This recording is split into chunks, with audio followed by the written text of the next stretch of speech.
नमस्कार। आज हम कक्षा 7 के सामाजिक विज्ञान एट ग्रेड अभ्यास पुस्तिका के हमारा अतीत के अध्याय 3 दिल्ली 12वीं से 15वीं शताब्दी के प्रश्नोत्तर करेंगे। अध्याय 3 दिल्ली 12वीं से 15वीं शताब्दी। प्रश्न 1, किसके शासनकाल में मुक्ति राज्य द्वारा निर्धारित कर वसूलने और तय संख्या के अनुसार सैनिक रखते थे? सही उत्तर है अलाउद्दीन खिलजी।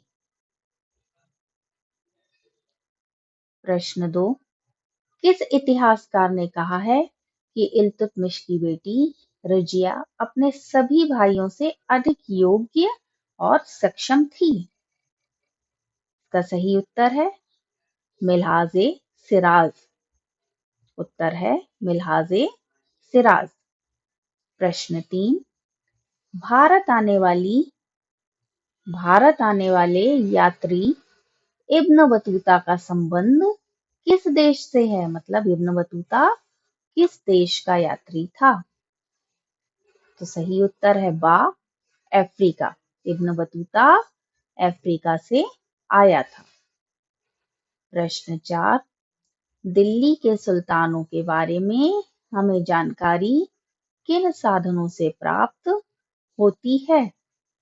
उत्तर, दिल्ली के सुल्तानों के बारे में हमें जानकारी अभिलेख, सिक्कों, स्थापत्य और भवन निर्माण कला के माध्यम से मिलती है।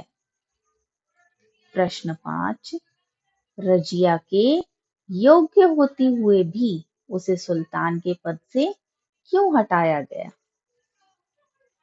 उत्तर, सन 1236 में इल्तुतमिश की बेटी रजिया सिंहासन पर बैठी। रजिया के योग्य होने पर भी दरबारी उसके स्वतंत्र रूप से शासन करने की कोशिशों से प्रसन्न नहीं थे, इसलिए 1240 में उसे सिंहासन से हटा दिया गया।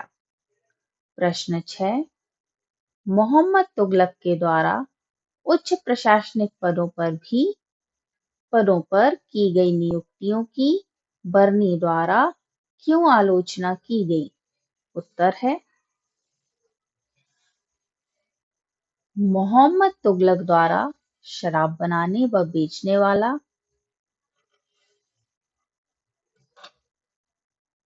बावर्ची तथा मालियों जो कि निम्न वर्ग के माने जाते थे, सभी को उच्च प्रशासनिक पदों पर बैठाया गया।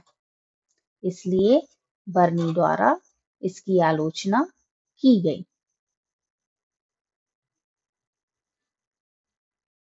दिल्ली के सुल्तानों द्वारा गुलामों को क्यों खरीदा जाता था?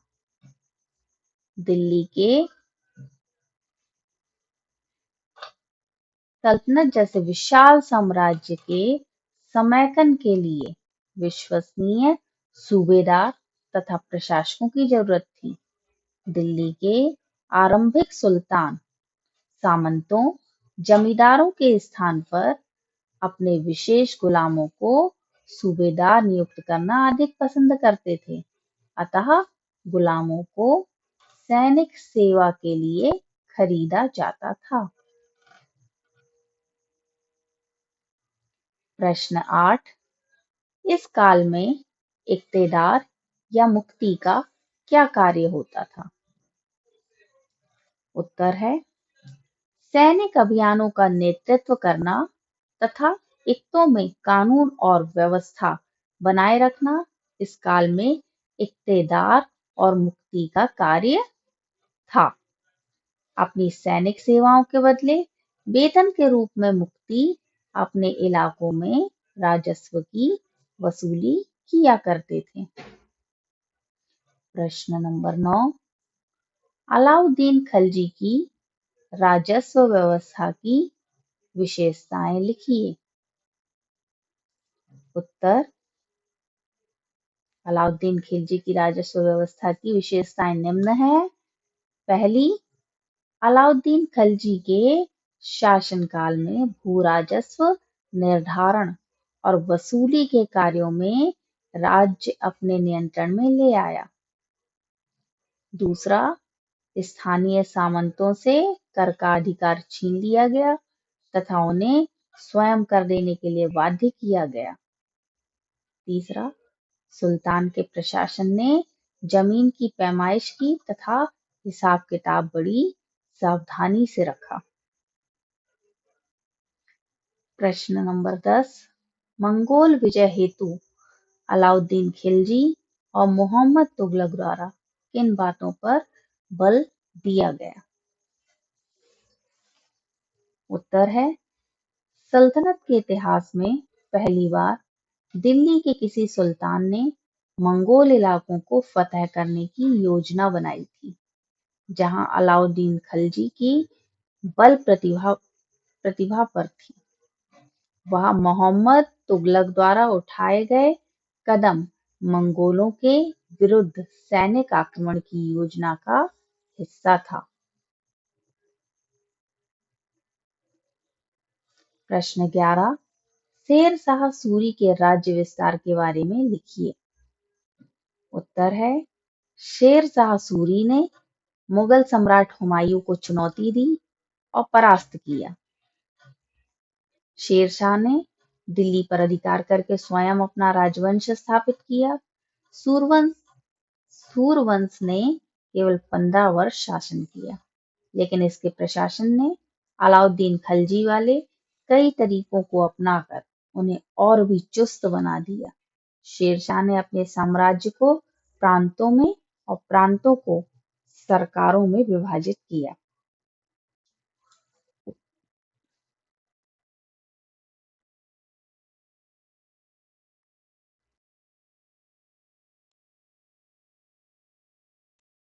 प्रश्न 12, अलाउद्दीन खिलजी और मोहम्मद तुगलक के शासनकाल में विशाल सेना क्यों रखनी पड़ती थी?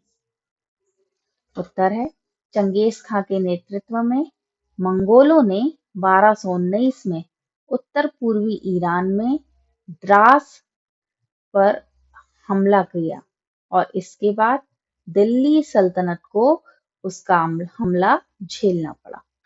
अलाउद्दीन खिलजी और मोहम्मद तुगलक के शासनकालों में आरंभ में दिल्ली पर मंगोलों के हमले बढ़ गए।